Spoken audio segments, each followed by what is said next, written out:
This song is for those who struggle with the calling and the purpose God has upon your life. I encourage you to surrender all to Christ and say yes to His will. Here's my story. Searching for answers, needing solutions, fighting the obvious call on my life, following my purpose. It was a dream I felt was impossible, until I gave my hopes, my dreams and goals to the one who knows. He knows the plans He has for me if I surrender my will. Oh. Episode of Jammin' with the Maestro, an inspirational gospel radio show sponsored by the Lewis Chapel Missionary Baptist Church Network. I am your host, songwriter, recording artist, and minister of music, Will Harris. We have a very exciting show for you today. But before we get into the show, go ahead, click like, and share this broadcast with someone. If you're watching us on YouTube, go ahead and subscribe to us so that you never miss an episode of Jammin' with the Maestro. We're going to start off this morning with something quite fun.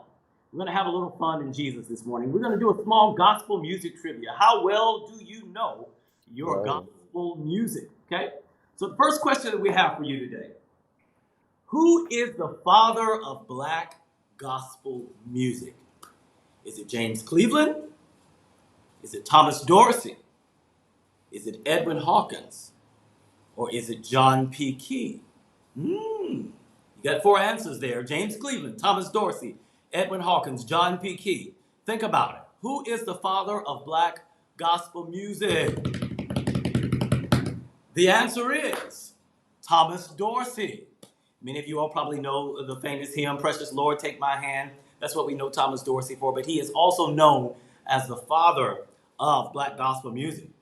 We've got two more for you this morning. What is the name of the first hymn book published by the National Baptist Convention in 1921? The name of the first hymn book. Well, I'll go ahead and tell you. It's called The Gospel Pearl. It is called The Gospel Pearl, published in 1921. Here's our last one for today. This song, arranged by Edwin Hawkins, sparked the contemporary gospel music period. It was recorded in 1967. What is your answer? This song sparked the contemporary gospel music period, recorded in 1967. What is your answer? Your answer should be Oh Happy Day. Oh Happy Day is the song that sparked contemporary gospel music, arranged by Edwin Hawkins in 1967, that sparked the contemporary gospel music period. So that's the beginning of our show today. We just want to do something a little fun, gospel music trivia. How well do you know your gospel music? Listen, we're going to move right into our show. Today we have a very special guest. He is my mentor. I call him a friend. He's someone I can count and depend on. When I'm having issues in my music ministry, I call him for advice. He's a renowned musician, choir director extraordinaire. His music credentials include a Doctor of Music Arts degree in church music and conducting from the University of Memphis, a Master of Music in Organ Performance from the University of Massachusetts, a certificate from the Royal School of Church Music, Croydon, England, and a Bachelor of Music degree from Roosevelt University, Chicago, Illinois. He is the Minister of Music and Worship at the Mississippi Boulevard Christian Church in Memphis, Tennessee, where he has served for more than 30 years.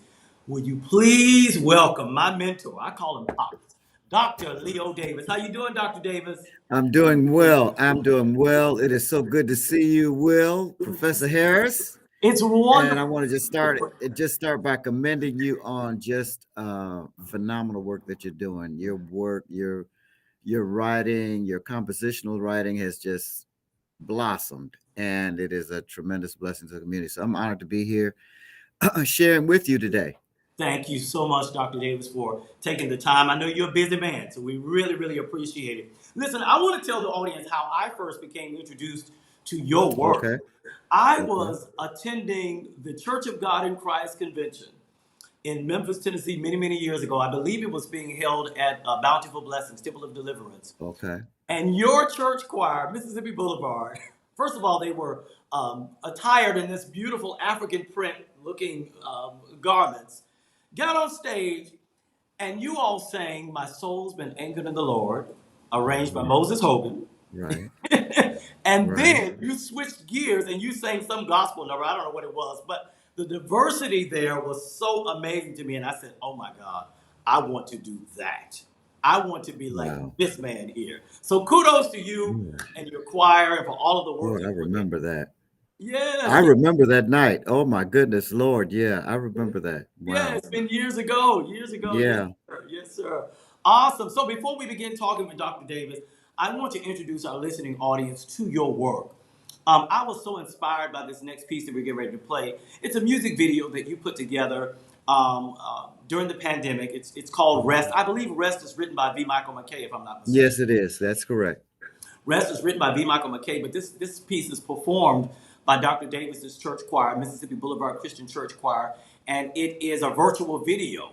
And it's just showing us ways that we can continue doing ministry even in this pandemic. So I want our listening audience to take a look at Rest, written by V. Michael McKay, performed by Dr. Leo Davis and the Mississippi Boulevard Christian Church Choir.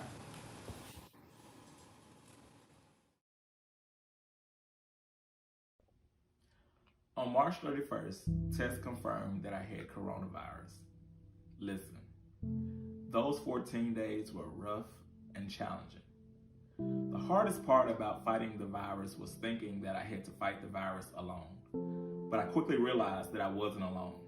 I had my Boulevard family, I had my biological family, I had friends and even people that I didn't know supporting me. I can remember one night while fighting the virus that I called my mom and just let her know that how tired I was of fighting the virus. I was tired of being sick. I was tired of not being able to do for myself. But I was reminded that I have to rest on the promises of God. I had to rest on the promise that He would give me the victory.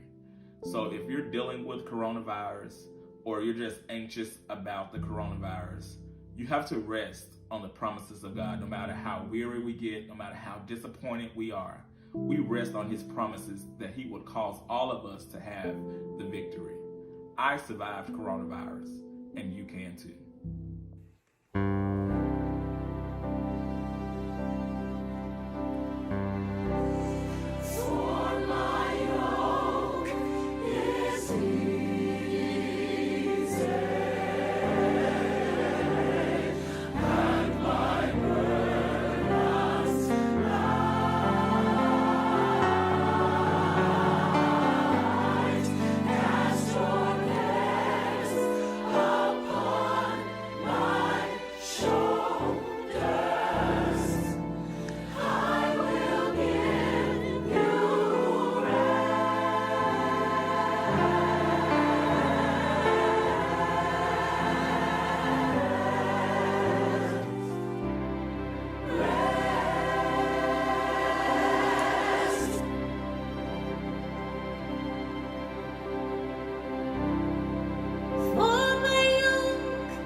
Hallelujah. I absolutely have chills right now. Yes. Rest for the weird. Dr. Davis, who's the soloist? Linda, Lord, I can't think. Linda recently got married. Linda Thomas. Linda Linda Thomas. Thomas. Okay. Now, Linda is formerly with uh, Orlando Draper and the Associates. Wow. Sounds a She lot was like with Carolyn. she recorded on one of those albums. I can't think of which song, but she's on one of those. I think the song that has "Stand Up for Right." I think she's on that album. I Oh. can't remember the selection, but Linda recorded with. She was a member of Orlando's group. Oh wow. She's amazing. Your choir Yeah, is she's a phenomenal. great, again, a great spirit, great spirit. Wow. So, Dr. Davis, tell us where you're from. How did you begin music ministry? Tell us just a little bit about you. Well, I'm a native Chicagoan. I celebrated my 63rd birthday this past October, and not ashamed of that at all. I'm grateful to God for the experience, the years. My dad was minister of music, Greater Galilee Baptist Church. He served there for 19 years, so I followed in his footsteps. That was my very first church job. In fact, at 15 years old, my dad hired me as organist for his choir, the Angelic Choir of Greater Galilee Baptist Church on the west side of Chicago. And Wow. he received $75 a week as the director of music and organist for the church. And out of that 75, he would give me $35 a week. I never will forget it.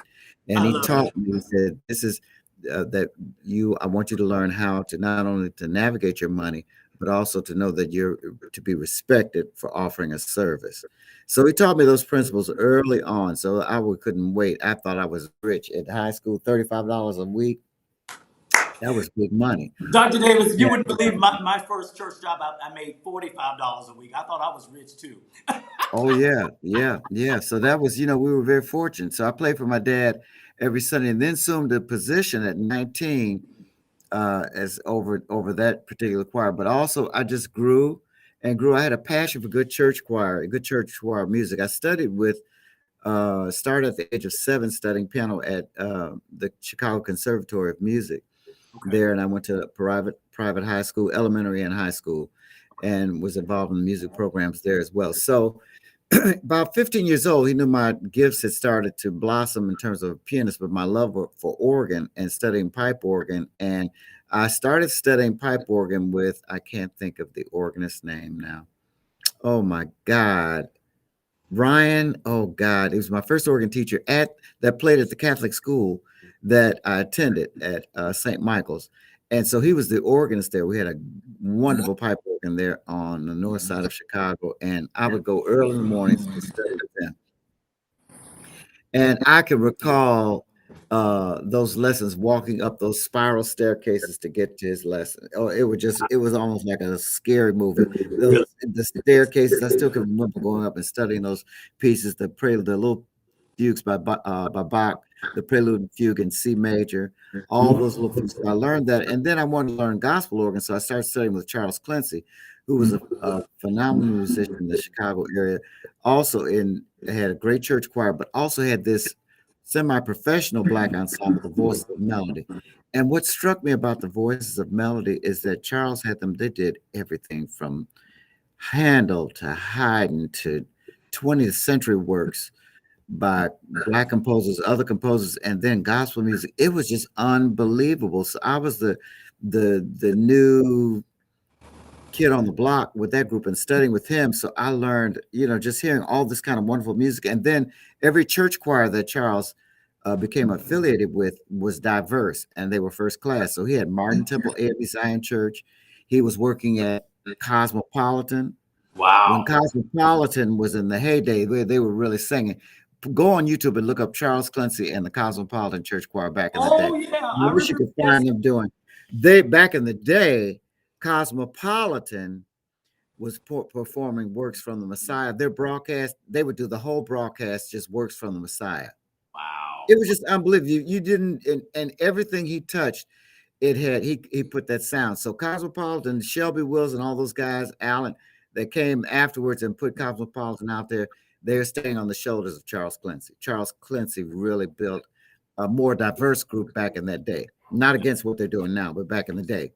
Right. Really, it was a more diverse group. So that's encouraged the energy for me to have just a diverse that a church choir could be that. And then Chicago being the city that it was in, I was in, Mhm. you had all kinds of diverse music. I Right. would go to Chicago Symphony Chorus rehearsals.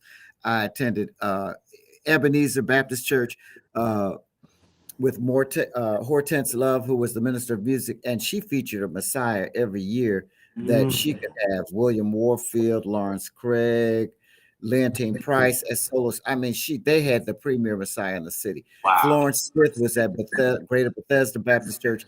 So you had a lot of churches and schools that were doing premier works all the time and premier music ministry. So not only was Chicago known for great gospel music, but it also preempted so much wonderful music within Black churches Wow. around the city, all kind of premier music. So you just had that, I had all that around me. So So I think you kind of hit on my second question already. I'm going to ask you. You are extremely talented. Many people, I don't know if they know this or not, because many of them just see you playing and directing. Maybe you might share a clip on Facebook or something where you're teaching the choirs, but you are actually a really gifted soloist. You really can sing. Oh my God, I love to hear you sing. But it's the quality of the diverse music that you're able to produce week after week with your choirs in Mississippi thank you. Boulevard.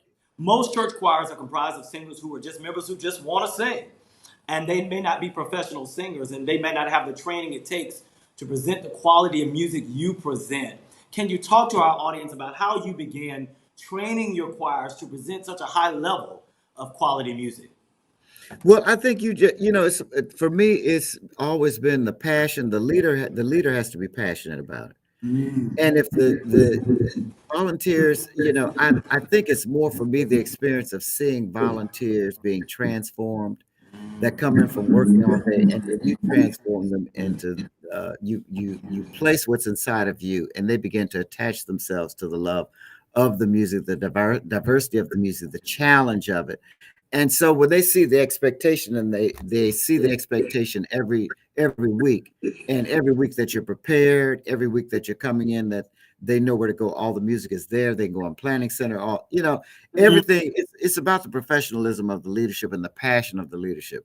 So that comes across to the everyday lay person I that wants to love be a part, and they know the expectation, and they just embrace it.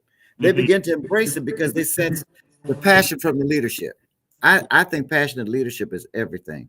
They Mhm. can lead you to the water. They can lead you anywhere. We have so many cults, these cults and other things that are established because of leadership, whatever it is, Yeah. but it galvanizes the person. It galvanizes the heart. And so I think that's essentially what it is. I think I've been able to do that. I've been graced by God to do it, and I'm grateful for it. And to just have people and to have leadership that supports. I've worked under 5 pastors. Mm. I've been here 32 years.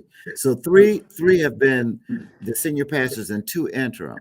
Okay. And needless to say, I've had 5 different personalities to work with. So Mm-hmm. I've learned how to respect the seat, maybe the person, but it's just the seat and office of the pastor. I've learned how to respect that. So Oh, that's wow. helped because they've been very supportive. I've had, I great think leader. I've been blessed with that. I think you have really laid out some wonderful golden nuggets for our people. If you're going to be in leadership, you need to come prepared. Oh As a yeah. minister of music, as you said, your choir members are going to follow your passion and what it is you present Right. to them. And wow, it is very evident with your choirs that you come prepared, and they latch Yeah. on to that. I want to talk with you about the sight reading because here at Lewis Chapel, a lot of my choir members do read music, but a lot of them do not. But I mean, do all of your choir members read, or do you teach sight reading classes to them? How do No, you? no, no, no, no. They don't read, and I try to do some sight reading and all that. That's hard with lay people. It's just, you got to make stuff quick. We have what, 90 minutes in rehearsal? I try anything over 90 minutes with lay people after 6 o'clock in the evening, forget it. Yeah. They just don't have the energy for it. People don't have the energy for that now. And after the pandemic, all of that's out the window. We've got to structure it. Rehearsals, when they come back, it's got to be totally different. Right. So I think it's making. I was looking at this. Funny you mentioned. Look at this Melodia book, and so I use some Melodia every now and then, some exercises. Otherwise, I talk about intervals as they go. I talk about intervals as they go. I use a lot of practice tapes. Sometimes I can get them through choral masters, or the guy in California, San Francisco. He has a lot of works that I already have preempted, so I get them to listen a lot, practice tapes. They have Dropbox files, like preparing for Christmas. Christmas is prepared by August, so they know working on. We're not doing Christmas this year, of course, but normally it's August. They start rehearsals when they come back off of a July break. August we start Christmas, so we do lots of what am I trying to say? Sectional rehearsals, all that kind of thing. So, Okay. there's a lot of things in place to help them Gotcha. maneuver. I wish I did have a group full of singers. They just work hard. Yeah. Sight readers. And then those that sight read, they're section leaders. They help out, so they help others. So, I'm working hard like everybody else. Don't get it twisted. Oh my God. Everybody else. Well, We're all working hard together. the level of music you do, you would think everybody read the score. Well, you just push. Mhm. You just push. You push, and then when I can get some ringers to come into where I need, I do that. Gotcha. So I do whatever it takes. I do what it takes to make it work. We pull all kind of. We are gifted in several areas. They want us to be. We have to be magicians, psychiatrists, You're right. entertainers, encouragers, Yeah, counselor. mobilizers, stabilizers, counselors. We got about 8 personalities. You're right.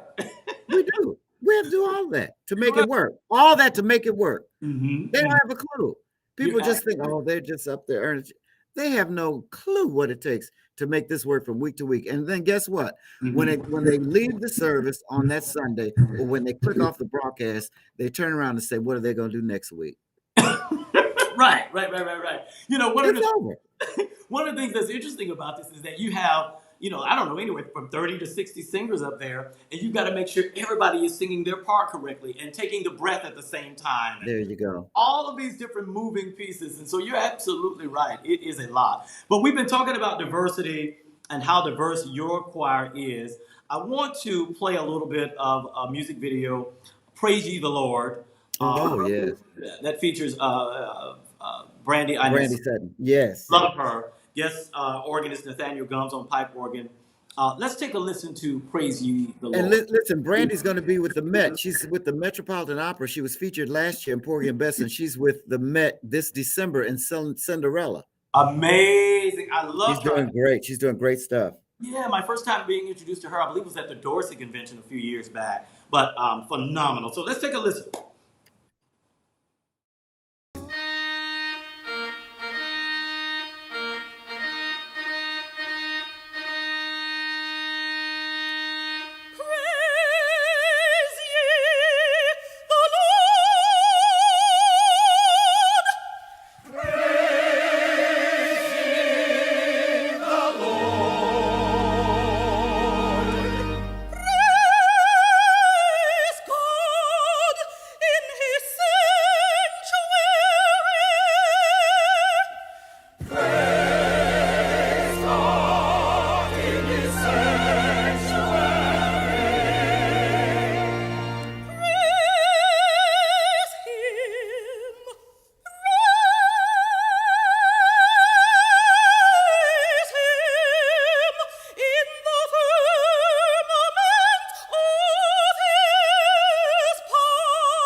with the timbrel and a dance.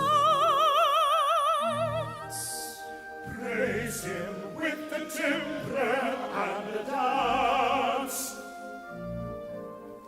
Praise him with the timbrel and a dance. Praise him with stringed instruments. With stringed instruments and organ. Praise him upon the loud cymbals.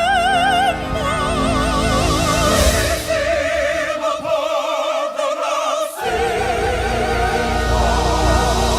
Praise him upon the high sounding cymbals. Praise him upon the high sounding cymbals.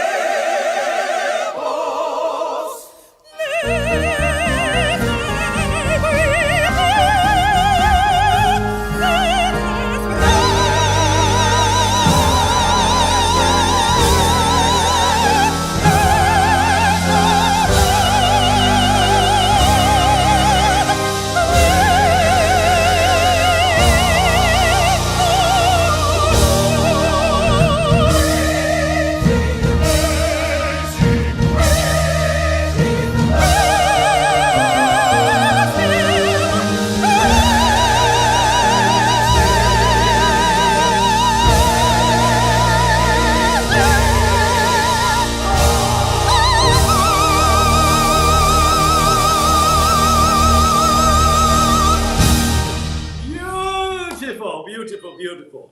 Oh my God, a breath of fresh air. Oh my God, Brandy, that was amazing. Dr. Davis, that was awesome. Awesome. So listen, I want to talk to you about being a minister of music in this pandemic. Can you offer us some nuggets of wisdom? When I watch your broadcast on Sundays, I'm like, they haven't skipped a beat. You know, I mean, we were able to do this type of music prior to the pandemic. We would do, you know, I Will Give Thanks, Rossini, and Right. all of the others, but we haven't been able to do any of that stuff since the pandemic. But you are rolling on. You all haven't missed a beat. Can you share with us your greatest struggle? Any encouraging words for us music ministers? How to continue to navigate through this pandemic? What has been your greatest struggle through this pandemic? I think that what everybody we all have to remember is that as I say, even pre-pandemic, is that we have to be cognizant of the particular house God has called us to. And it's important that I'm watching other people as we all are.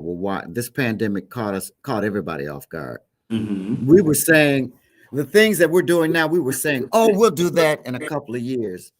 Oh yeah, by 2025 we'll be this, 2024. Guess what the pandemic said? That's what you think. Mm-hmm. Mm-hmm. And so it pushed us into another area that, I mean, I was lost. I'm like, I literally thought, oh, it's really time. This is perfect time for me to retire. Perfect. I ain't trying to figure all this out. And it, as I simmered my emotions down and calmed down and allowed God to speak, and he reassured me that he was with me and showed me the steps easily. And it's really been about just communicating with others, what others are doing, what fit the DNA. I was very cognizant, and I want to push that to everyone else, being very cognizant and aware and sensitive to the DNA of your church. Mm-hmm. Everything doesn't fit everywhere. Mm-hmm. Mm-hmm. What New Birth may do works for New Birth. Mm-hmm. What Greater Allen does may work for Greater Allen. What Mississippi Boulevard works for Mississippi Boulevard. Everybody may not be called to do diversity. Mm-hmm. It's okay. Mm-hmm. Mm-hmm. Whatever it is that you're called to, let me say this. Mm-hmm. You are called to make sure that it is done in excellence. Mm-hmm. I don't care if it's unison singing. Mm-hmm. If that's what you're called to and that's all you're capable of doing, guess what? You can effectively do that. Well, 3 parts, harmony, we can never do. You may say we will never be able to do things from the side or praise ye the Lord like Mississippi Boulevard Christian Church. That's fine. Mm-hmm. That doesn't make you any less than we are. Mm-hmm. You're not underneath us or anybody else. Mm-hmm. Whatever that you have been called to and whatever that you have, that is what you're called to work to the best of your ability and to the best of your participants and your congregants' ability. Because Absolutely. whatever God calls you to, your people have to be, you have to make sure that they're willing to receive it as well as to participate in it. I'm big on congregational participation and Mm-hmm. hymns. We're back now. Every Sunday there's hymn singing. Every Sunday you're going to see the singers. If there are 9 singers, they're going to have the actual hymnal standing right in front because we're losing sight of that. I think that people need to see us singing out of actual hymn books. Mm-hmm. Whether it's Great Is Our Faithfulness, the hymn Sunday, all the Advent hymns for next week, they're going to have a hymnal singing. So I think that's important for the church, the participation of church songs, lyrics on screens, lyrics available on screens that people can participate, whether they choose to be there or not, but they can feel engaged. That they're not just laying on the couch. If they want to lay on the couch, cool and watch, but at least there's something there to keep them engaged. That's our challenge now, keeping people engaged. Because guess what? If it's not exciting, whatever you do, you can take a. I was asking someone how they did this incredible scene, and I won't name the church.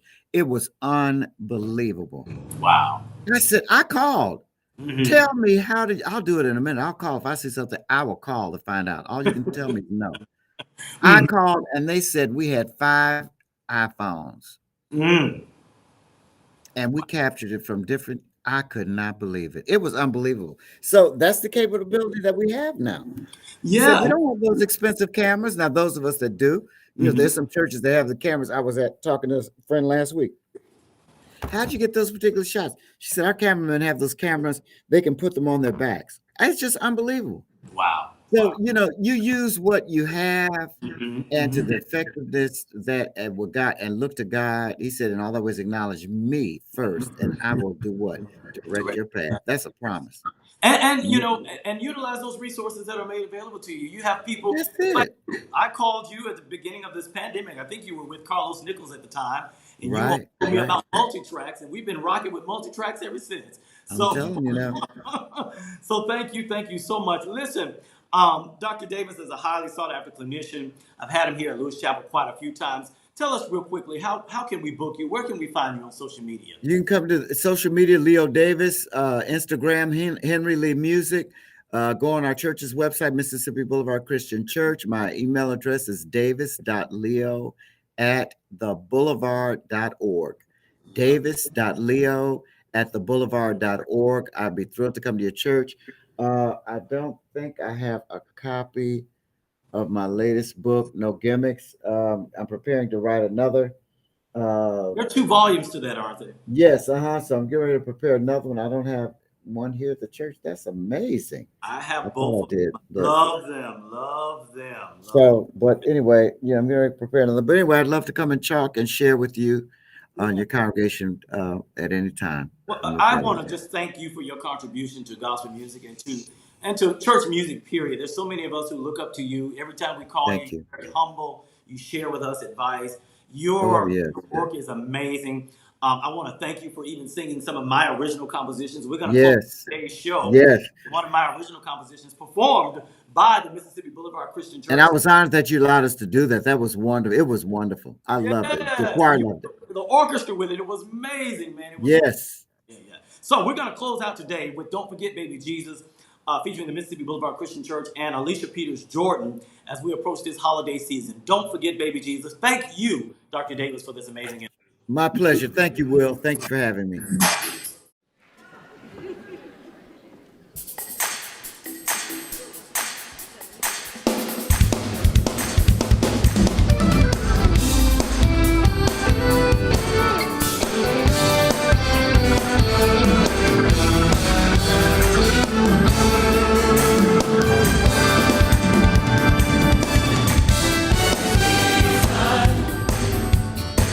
There's a world that needs to know.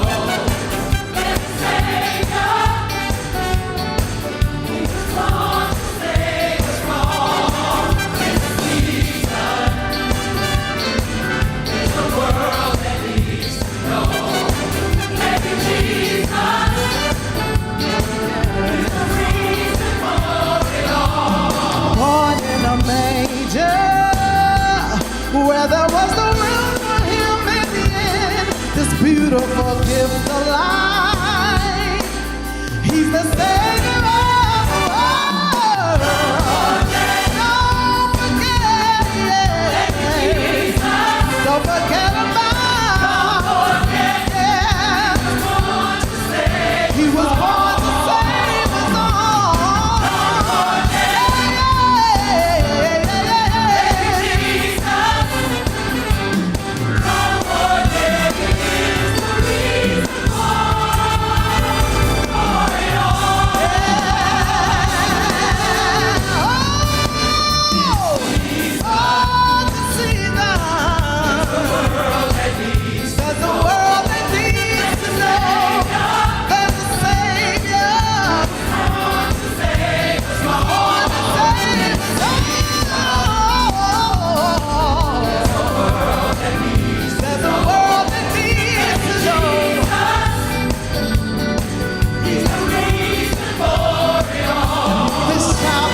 holy. With new life and joy he brings this beautiful gift of life. He's the Savior of the world. Don't forget about Jesus. Don't forget about him. No. Yeah. He was born to save us all. Don't you forget about him. Oh, don't forget. Oh, so as you go through this Christmas, exchanging gifts with friends and family. Don't forget about Jesus. He is the reason for it all. So without him, there would be no Christmas.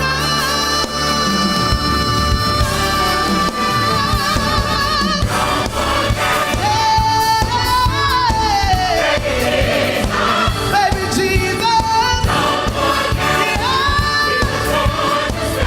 He was born to save us all. Yeah, yeah, yeah, yeah, yeah, yeah, yeah, yeah, yeah, yeah, yeah, yeah. Don't forget he is the reason for it all. Put your hands together, everybody, if you know that he's the reason. Yes, he is the reason. Yeah, yeah, yeah. Don't forget about Jesus. It doesn't matter how many presents you have under the tree. Don't forget about him. He's the reason. He's the reason for this season. Nobody like him. He's the reason. Yeah, yeah. He's the one that brings joy. He's the one that brings love. He's the one that brings hope.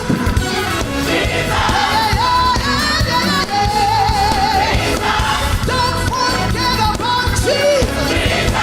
Don't forget about Jesus. Jesus is the reason. Yeah.